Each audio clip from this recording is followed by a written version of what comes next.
Hello friends, welcome to my channel. चलिए let's begin.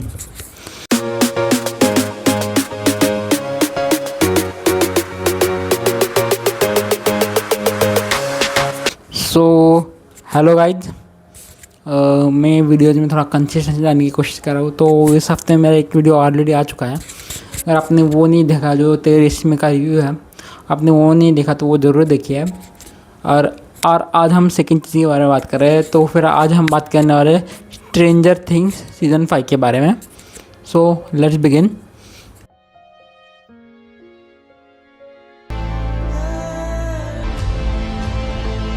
Fine back then.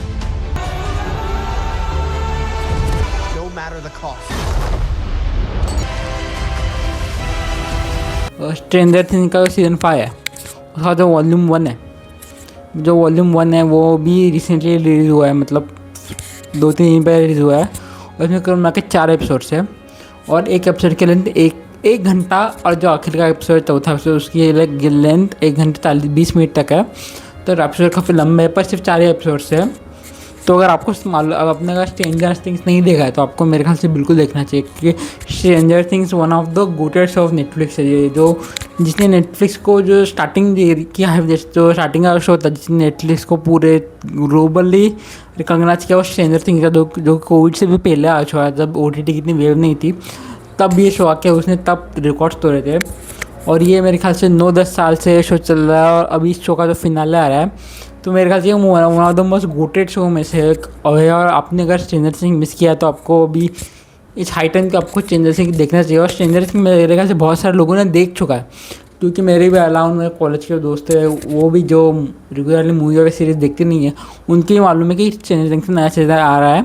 और उन्होंने भी देख लिया है, मतलब वो भी लोग देख रहे हैं। मतलब जो मूवी से हाई है, जो मूवी और सीरीज आप देखते नहीं, उनको भी मालूम है कि स्ट्रेंजर थिंग्स का नया शो आ गया है और देख रहे हैं लोग उसको। और मेरे ख्याल से इसकी भाई बहुत ज़्यादा, मतलब सुबह मेरे ख्याल से जब इंडिया में जब ये रिलीज हुआ, तब नेटफ्लिक्स का सर्वर डाउन हो चुका था कुछ देर के लिए। तो इससे आप इसकी इंडिया में काफ़ी ज़्यादा है हाई पे, इंडिया में बहुत ज़्यादा फेमस है ये शो।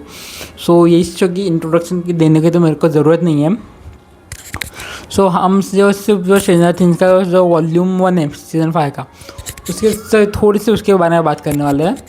सो अगर हम वॉल्यूम 1 के बारे में बात की जाए, जो कि मेरे ख्याल से बहुत अच्छा है, मतलब उसका एक्शन क्रेजी है, मतलब बहुत अच्छा एक्शन है। अपने जो कैरेक्टर्स है वो इसमें ऑल बिल्ड होते हैं। और किस तरह से अभी जो गेट खोले थे हॉकिंस में, सीजन 4 में देखा था कि हॉकिंस में बड़े बड़े गेट्स खुले हैं। तो वो ये 1980s की स्टोरी है। और हॉकिंस में गेट खोलने के बाद जो क्या होता है, जिस तरह से वो सब लोग एडजस्ट कर रहे हैं गेट खोलना, उसकी है स्टोरी। और किस तरह से वापस एक लड़की है जो गायब हो चुकी है, जो वेकना ने गायब की, और लड़कियों के साथ और भी ज़्यादा बच्चे हैं जो गायब हो रहे हैं, जो वेकना को गायब करा है। वेकना का जो मोटिव है वो उन्हें पता नहीं। इस सीरीज में थ्रू आउट द नैरेटिव चल रहा है कि सब वेकना है जो बच्चों को गायब करा है एक करके। सो ये स्टोरी है। मतलब फर्स्ट एपिसोड के एंडिंग में आपको एक कैरेक्टर पे जो उस पर हमला करता है वेकना। उसके बाद सेकेंड में वो सेकेंड एपिसोड में वो जिस तरह से उसकी बैक स्टोरी है, मतलब वो जिस तरह से वेकना को देखती है, जो वेकना की थोड़ी सी ट्विस्टेड स्टोरी है वो दिखाई गई है। सो ये मोस्ट ऑफ द सिर्फ वेकना के बारे में है कि वेकना का मोटिव क्या, उन्हें अब तक बताया नहीं कि वेकना का मोटिव क्या है। वो सिर्फ बच्चों को लोगों को किडनैप कर रहा है। सो यही एक मोटिव और यही नैरेटिव पूरी इसमें चलता है। और जो एंडिंग का जो एपिसोड 4 है, उसमें जो एक्शन सीन्स है वो बहुत कमाल है। दिस इज़ द बैंगर मैं बोलूँगा, बहुत कमाल के एक्शन सीन्स है। मतलब ब्रूटलिटी भी दिखाई है। मतलब ऐसा नहीं है कि स्ट्रेंजर थिंग्स अब बच्चों के लिए नहीं है ये शो, बस बच्चे भी देख सकते हैं। पर उसमें ब्रूटलिटी है, बहुत ज़्यादा ब्रूटलिटी है, जो कि सीजन 4 में दिखाएगा। और सीजन 4 में एंडिंग में जो विल के जो कैरेक्टर को जो पावर दिखाई है, मेरे ख्याल से वो थोड़ा सा थम्सअप था, वो कमाल की पावर दी रही है। और मेरे ख्याल से अब ये विल का जो कैरेक्टर है उसके सेंटर में लग के, पहले ये सिर्फ 11 के जो कैरेक्टर उसके सेंटर में लग के ये शो पूरा चलता था। अब जो 11 जैसी पावर है वो विल को भी आ चुकी है। तो उस पावर का विल लगे क्या करते हैं, इसके आपको वॉल्यूम 2 देखने पड़ेगा। पर वॉल्यूम 1 देख के मैं वॉल्यूम 2 के लिए बहुत ज़्यादा एक्साइटेड हूँ। जो वॉल्यूम 2 है वो मेरे ख्याल से 3 हफ्ते बाद आने वाला है, उसके लिए मैं डैम एक्साइटेड हूँ।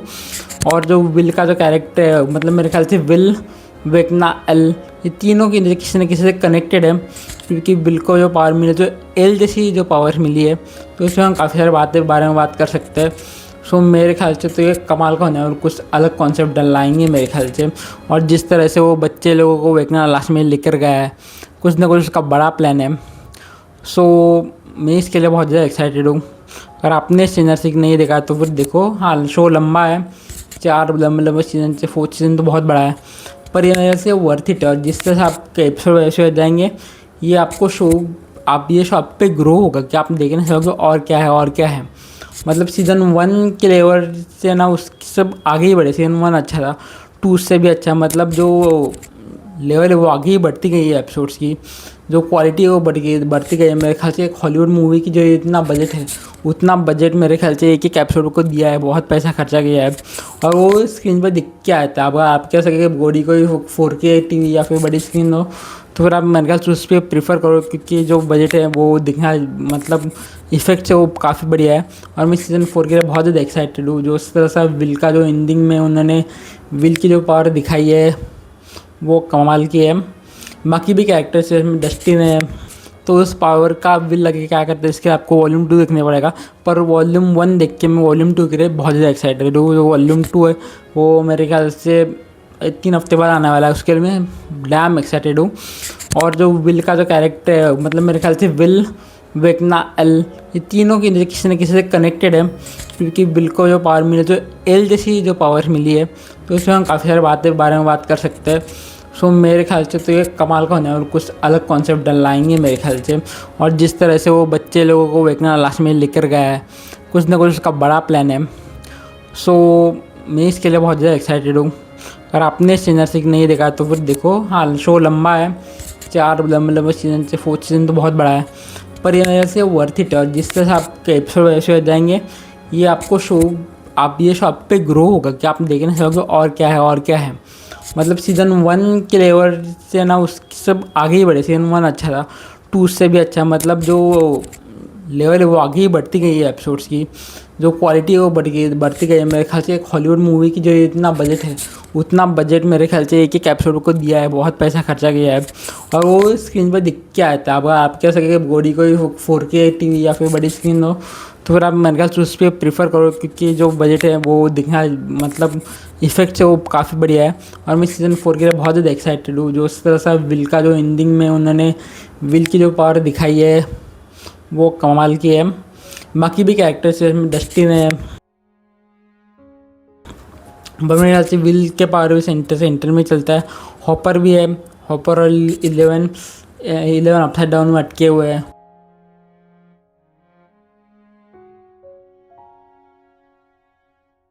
वो किस तरह से बचने की कोशिश करना, मतलब मेरे ख्याल से बहुत सारे जो एंगल से चल रहा है। और स्टीव हैरिंगटन, मेरे ख्याल से स्टीव हैरिंगटन को बेस्ट मिला है। मतलब स्टीव हैरिंगटन की जिस तरह से हाइप थी, मतलब मेरे ख्याल से मैंने इंस्टाग्राम पर भी देखे थे मीम्स में कि स्टीव हैरिंगटन बचना चाहिए, स्टीव हैरिंगटन को मारना नहीं चाहिए। जिस तरह से वो बंदा जो स्टार्ट फर्स्ट एपिसोड से विलनिश टाइप का था, और जिस तरह से उस बंदे को भी जो अभी रहा है वो बंदा, मतलब उसका भी कैरेक्टर आर्क है जो बहुत ज़्यादा गोटेड है। तो मेरे ख्याल से आपको ये शो ज़रूर देखना चाहिए। और मेरे ख्याल से ये शो सबको मैं रिकमेंड करूँगा ही, पर जिसने नहीं देखा उसके लिए ज़रूर देखूँगा। और ये सीज़न बैंगर था। So I am excited for the next volume 2 as well as final volume. देखते क्या होता है। होपफुली एंडिंग जो है वो, मतलब एंडिंग जो है, मतलब वो अपने को एक बड़ी एंडिंग देखने को मिले। मेरे ख्याल से मैं सेकेंड बार इस तरह की CRP सीरीज़ के लिए मैं बहुत ज़्यादा एक्साइटेड हुआ हूँ। और वो पार्ट्स में, मतलब फर्स्ट सीरीज़ तो एनीमे था अटैक ऑन टाइटन, जिसकी जो एंडिंग थी उसके लिए मैंने इतने साल वेट किया था। वो भी हर साल ऐसे वॉल्यूम कुछ एपिसोड डाल रहे थे, और उसके बाद उन्होंने एंडिंग का एपिसोड डाला। तो अटैक ऑन टाइटन जैसी या फिर उसी काइंड की एंडिंग, बड़ी एंडिंग में एक्सपेक्ट कर रहा हूँ। सो होपफुली कुछ होगा। अटैक ऑन टाइटन के बाद इस चीज़ ने मुझे बहुत ज़्यादा इंटरेस्ट किया है, तो hopefully it will be good. Thank you very much, see you again, tata, bye bye. और इसकी रेटिंग करो, मैं ऑफकोर्स इसकी रेटिंग में दे ही नहीं सकता, क्योंकि इतना गोटेड शो है, इसको क्या ही रेट करूँ मैं। Thank you very much.